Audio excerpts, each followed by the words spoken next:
My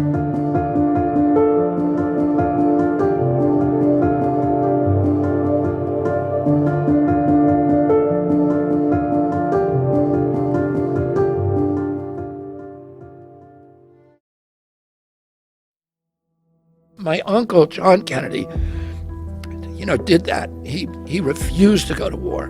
So he was surrounded by military-industrial complex, and he learned very early and an intelligence apparatus that he realized early on that the purpose of the CIA and the intelligence apparatus was to create a constant pipeline of new wars for the military-industrial complex. 3 days before he took the oath of office, Eisenhower, who was the outgoing president, gave what is probably the most important speech in American history, which was, where he warned against the military-industrial complex. I was at my uncle's inauguration. I was in Washington that day as a 6-year-old boy.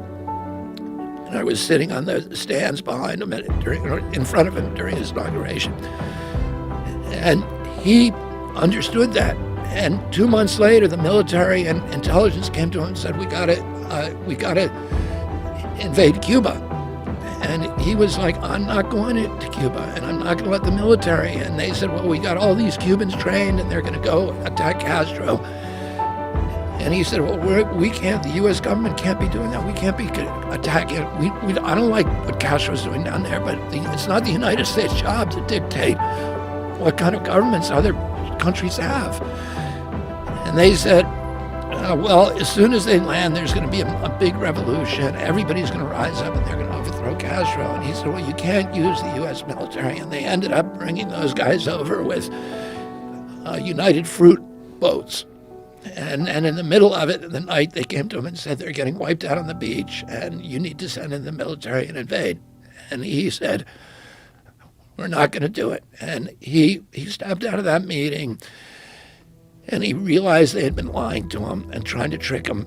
And he said, I want to take the CIA and shatter it into 1,000 pieces and scatter it to the winds.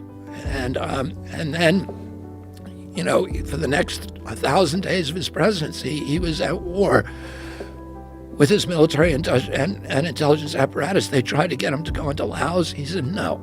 They tried to get him to go into Vietnam with combat troops. They said that we need 250,000 combat troops. He refused. Everybody around him wanted him to go into Vietnam. He sent 16,000 military advisors. That's fewer people than he sent to get James Meredith into Ole Miss in Jackson, Mississippi, to get one black man into school.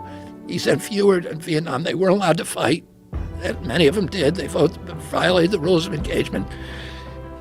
In October of 1963, he heard that some of his Green Berets had been killed over there. And he said, I want a total casualty list from Vietnam. And his aide came to him and said, 75 Americans have died. He said, that's too many. And he signed that day a national security order ordering all troops out of Vietnam, U.S. troops. The first 1,000 over the next month, and then the rest by the beginning of 1965. And then a month later, he was killed. So, but what his view is that he believed that the view of Americans abroad should not be, a soldier with a gun. It should be a Peace Corps volunteer building, wells, and it should be USAID helping poor people, and it should be Alliance for Progress building middle class. And that's what he did. And he started the Kennedy Milk Program to give nutrition to poor kids all over the world. As a result of that, in Africa today, there are more statues to John Kennedy, more boulevards named after him, more hospitals, schools, universities, avenues in all the major cities named after him than any other president. And that is the Chinese have taken that template and done the same thing now. And they are, all these countries that were supposedly allied with us are now realigning with the Chinese, and they're switching to their currency because the Chinese are not there to kill people. They're there, to build roads, to build universities, to build colleges. And it turns out that people like that a lot more. And, we should be projecting economic power around the globe and not military power. It will make us much stronger. But what do you think happens when you get into office? Like, if you're talking about your uncle who's assassinated and you believe the intelligence agencies were a part of that, what happens to you? Well, I gotta be careful. I'm aware of that, and I'm not, I'm aware of that danger, and I don't live in fear of it, at all. But I'm not stupid about it, and I take precautions. The term conspiracy theory did not exist as a phrase in everyday American conversation before 1964. In 1964, the year the Warren Commission issued its report, the New York Times published 5 stories in which conspiracy theory appeared. Now, did the CIA have a hand in the murder of John F. Kennedy, an American president? And here's the reply we received verbatim. Quote, "The answer is yes. I believe they were involved. It's a whole different country from what we thought it was. It's all fake."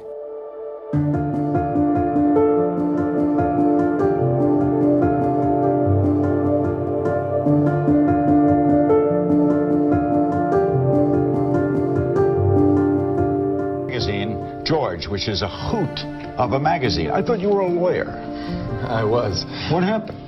Well, we decided, actually taking a cue from folks like yourself and you around the 1992 election, that there was an opportunity here to change the definition of a political magazine. Certainly the way Americans were accessing information about politics and politicians was changing. Candidates were appearing on late night talk shows, on talk radio, on sitcoms, and there was a kind of a leveling process, and while the rest of media clearly had caught up with that, we felt that political magazines per se hadn't. Your mother was a hell of an editor at Doubleday. That's what I hear. Would she have liked George? I think she would have.